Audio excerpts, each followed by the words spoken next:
Әнисіз Зати апай яшәгән төп йортка пешәнне төяп кайткан вакытта очраттык без Рауилне.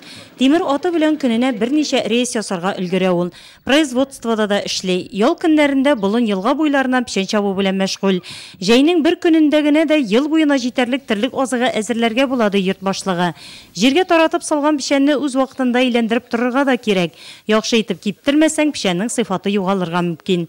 Тырышабызны күп әзерләргә, җәй көне күп әзерләсәк, кышкыны яхшы тірлерге. Күп әзерлейсеңме пешәнне? Тізмен тутырабыз инде. Тізмен зур. Мал-туар күп булгач хуҗалыктан кыш-кыртны да күпләп асрый Мөхәддиновлар. Тормыш иптәше Миләүшә белән кышкылыкка пешәнне бергәләп әзерли алар. Әниләре Зати апа терлек азыгы мул булганына сөенә. Элекеге вакытларда пешән әзерләү авырга туры килә иде ди ул. Фатирга әйберәсле идек.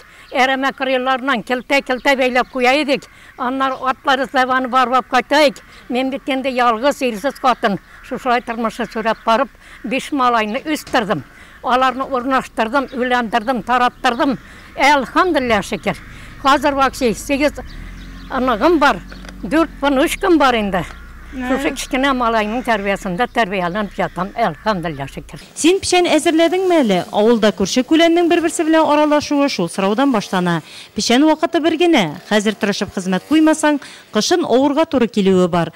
Алып кайткан пешәнне бушаткач, Рауил кабат болынлыкка юнәлә. Аяз көннең һәр сәгатен әрәм итмичә, мул итеп пешән әзерләп калырга тырыша авыл халкы.